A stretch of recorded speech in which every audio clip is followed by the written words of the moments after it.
जिन कुत्तों की हत्या की गई है वो कुत्ते पागल हो गए थे और वो लगातार कॉलोनी में रहने वाले लोगों को काट रहे थे। सबसे बड़ा सवाल ये है कि क्या दैनिक भास्कर के रिपोर्टर ने, क्या भास्कर के साथियों ने ये पता करने की कोशिश की वो कॉलोनी में कितने लोगों को इन कुत्तों ने काटा है, वो कौन लोग हैं। कायदे से नाम भी उन्हें बता देना था कि जिस इंस्पेक्टर के ऊपर आरोप लग रहा है उस इंस्पेक्टर का नाम है पवन ठाकुर। ये नारायणपुर जिले के ओरछा थाना में पोस्टेड है और इससे पहले कांकेर जिले के चारामा थाना में पोस्टेड रहे हैं। सवाल यह है कि हिरेंद्र प्रसाद उस वक्त वहाँ पे क्या कर रहा था और साथ ही साथ उसके पास गन कहाँ से आई, ये एक चीज़ बड़ा विषय है।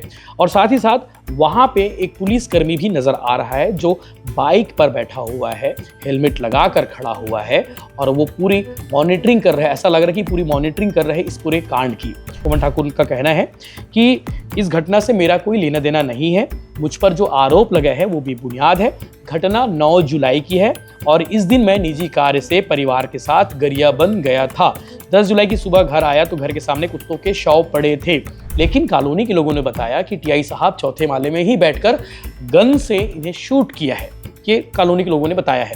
हो सकता है ये चीज जांच में सामने ना आए। नमस्कार, जय जोहार, जय छत्तीसगढ़। मैं यशवंत साहू, आप देखना शुरू कर चुके हैं भिलाई टाइम्स। और सबसे ज्यादा पूछे जाने वाले 2 दिनों के ये सवाल है कि आखिर वो इंस्पेक्टर कौन है जिसने 10 बेजुबानों की हत्या की है। 10 बेजुबानों को निर्मम तरीके से मार दिया गया और मारने के बाद उसे नदी में फेंकवा दिया गया। ये सबसे बड़ा सवाल है पिछले 2 दिनों से और उन सवालों के जवाब ढूंढने की कोशिश हम कर रहे थे। हमने कल रात को भी रिपोर्ट की थी, उसमें बताया था कि इस मामले की जांच शुरू हो गई है। डीआईजी अनिल तुकाराम कामले साहब इस मामले की जांच करवा रहे हैं एडिशनल एसपी रैंक से। और कल दिन भर इसकी जांच हुई। जांच में एक बात सामने आया है कि जिस इंस्पेक्टर के ऊपर आरोप लग रहा है उस इंस्पेक्टर का नाम है पवन ठाकुर। ये नारायणपुर जिले के ओरछा थाना में पोस्टेड है और इससे पहले कांकेर जिले के चारामा थाना में पोस्टेड रहे हैं। उनका परिवार जो है उसी न्यू पुलिस लाइन कांकेर में रहता है। तो ये घटनाक्रम के संबंध में आज दैनिक भास्कर ने स्टोरी पब्लिश की है जिसमें ये बताया गया है कि जिन कुत्तों की हत्या की गई है वो कुत्ते पागल हो गए थे और वो लगातार कॉलोनी में रहने वाले लोगों को काट रहे थे। सबसे बड़ा सवाल ये है कि क्या दैनिक भास्कर के रिपोर्टर ने, क्या भास्कर के साथियों ने ये पता करने की कोशिश की वो कॉलोनी में कितने लोगों को इन कुत्तों ने काटा है, वो कौन लोग हैं। कायदे से नाम भी उन्हें बता देना था। इसके साथ साथ उन्हें ये भी बताना था, उन्हें सामने लाना था कि ये लोग हैं जिनको काटा गया है। एक सवाल और है कॉलोनी के लोगों से कि क्या कॉलोनी के लोगों से या फिर पवन ठाकुर साहब से जो उनके ऊपर आरोप लगा है कि उन्होंने मारा है, कि जब कुत्ते काट रहे थे, कुत्ते पागल हो गए थे। भास्कर ने भी लिखा है कुत्ते पागल हो गए थे। जब कुत्ते काट रहे थे, कुत्ते पागल हो गए थे, तो इसका समाधान निकालने की कोशिश किसने क्यों नहीं की। ये कहाँ लिखा है कि कुत्ते पागल हो जाए तो उसे तत्काल मार देना चाहिए।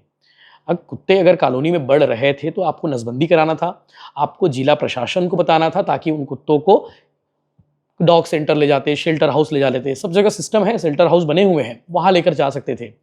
आपने मार कैसे दिया, ये सबसे बड़ा सवाल अभी भी कायम है। इसके साथ साथ इस घटनाक्रम को लेकर और भी कुछ चीजें छपी है दैनिक भास्कर में, वो भी मैं आपको बताने की कोशिश करता हूं। इस बारे में पवन ठाकुर का बयान भी आया है। पवन ठाकुर ने क्या कहा है ये भी आपको बताएंगे, लेकिन आपको बताता हूं कि उस दिन के उस वीडियो में जो वीडियो बनाया गया है जब कुत्तों के शव को इकट्ठा किया जा रहा था, बोरी में भरा जा रहा था, उसमें 4 लोग नजर आ रहे हैं। साथ ही साथ 3 लोग बाइक पे नजर आ रहे हैं, एक लड़का बोरी लेकर चलता हुआ नजर आ रहा है। तो उस वीडियो में जो बोरी लेकर चल रहा है या फिर उनमें एक लड़का जो खड़ा है, उसमें ये बताया गया कि वो पवन ठाकुर का भांजा है, जिसका नाम आपको बता देता हूँ हेनेंद्र प्रसाद है। वो पवन ठाकुर का भांजा है और उसका नाम है हेनेंद्र प्रसाद। अब हेनेंद्र प्रसाद वहां पे क्या कर रहा था, ये भी सवाल है। और ये भी बताया जा रहा है कि हेनेंद्र प्रसाद के पास एक गन नजर आ रही है, वीडियो में नजर आ रहा है, और कुछ लोग ये भी कह रहे हैं। तो सवाल ये है कि हेनेंद्र प्रसाद उस वक्त वहां पे क्या कर रहा था और साथ ही साथ उसके पास गन कहाँ से आई, ये एक चीज बड़ा विषय है। और साथ ही साथ वहां पे एक पुलिसकर्मी भी नजर आ रहा है जो बाइक पर बैठा हुआ है, हेलमेट लगा कर खड़ा हुआ है और वो पूरी मॉनिटरिंग कर रहा है। ऐसा लग रहा है कि पूरी मॉनिटरिंग कर रहे हैं इस पूरे कांड की, कि कैसे कुत्ते को मारा गया, मारने के बाद उसे कुत्ते के शव को इकट्ठा किया गया, इकट्ठा करने के बाद नदी में फेंक दिया गया है। तो वो भी एक बड़ा सवाल है कि आखिर वो पुलिसकर्मी क्या कर रहा था, उसका नाम क्या है, ये भी एक विषय की बात है। इसके साथ साथ इस एपिसोड में बताया गया है, पवन ठाकुर ने अपना बयान दिया है, उन्होंने क्या कहा है ये भी आपको बताने की कोशिश करता हूं। पवन ठाकुर का कहना है कि इस घटना से मेरा कोई लेना देना नहीं है, मुझ पर जो आरोप लगा है वो बेबुनियाद है। घटना 9 जुलाई की है और इस दिन मैं निजी कार्य से परिवार के साथ गरियाबंद गया था। 10 जुलाई की सुबह घर आया तो घर के सामने कुत्तों के शव पड़े थे। कुत्तों को एयरगन से मारने की बात कही जा रही है, जबकि मेरे पास एयरगन थी जिसे मैं पहले ही बेच चुका हूं, ऐसा बयान दिया है पवन ठाकुर साहब ने, जो टीआई है जिनके ऊपर आरोप लगा है। लेकिन वायरल वीडियो में दिख रहा है कि कुत्तों को मारने के बाद लाश को ठिकाने लगाने का काम जो है टीआई के भांजे ने कुत्तों को बोरिये में भरा, और इस वीडियो को कॉलोनी के ही किसी ने बनाकर वायरल कर दिया, जिसके बाद गोलीकांड का भंडाफोड़ हुआ। हो सकता है पवन ठाकुर साहब ने अपने भांजे को एक काम दे रखा हो सकता है, लेकिन कॉलोनी के लोगों ने बताया कि टीआई साहब चौथे माले में ही बैठकर गन से इन्हें शूट किया है, ये कॉलोनी के लोगों ने बताया है। हो सकता है ये चीज़ जांच में सामने ना आए। और भांजे ने क्या कहा है वो भी दैनिक भास्कर ने छापा है। भांजे ने कहा है कि टीआई के भांजे हेमंत प्रसाद ने जानकारी लगी, उसने बताया कि मेरी बहन पर हुए कुत्ते के हमले के दौरान मैं वहीं मौजूद था और इसके बाद गरिया बन गया था। 10 जुलाई को वापस आया तो घर के सामने 2 कुत्तों के शव पड़े थे, जिन्हें बोरी में रखकर फेंक दिया। कुत्तों को किसने मारा इसकी जानकारी मुझे नहीं है, ये भी पलट झाड़ लिया कि मैंने नहीं मारा है। लेकिन सवाल अभी भी वही पूछ रहा हूँ ना कि इस मामले में कायम है कि दैनिक भास्कर ने जब इस मामले को लेकर खबर किया, जब दैनिक भास्कर ने प्रकाशित किया, तो उन लोगों को भी सामने लाना था कि जिन लोगों को कुत्तों ने काटा है, ऐसा इनका कहना है। भास्कर ने स्टोरी बनाई है, हो सकता है कॉलोनी के लोगों ने बताया तो उन्होंने बैठे बैठे खबर लिख दी होगी। लेकिन कितने लोगों को काटा है, वो कहाँ है वो लोग, क्या कुत्ते सच में पागल हो गए थे? अगर पागल हो गए थे तो इन्हें शेल्टर हाउस क्यों नहीं भेजा गया? पवन ठाकुर ये क्यों कह रहे हैं कि मेरी बेटी को काटने के बाद जो है वो कुत्ते पागल हो गए थे, कॉलोनी के और भी लोगों को काटा था। हेमंत ने बताया कि मेरी बहन को मेरे सामने काटा गया था और मैं उन कुत्तों 2 कुत्तों को शव को देखा हूँ, मैं बोरी में भरा था। भैया आप क्यों बोरी में भरे, आपने क्यों किया? तो ये सवाल यही है कि जिला प्रशासन को आपने खबर क्यों नहीं दी।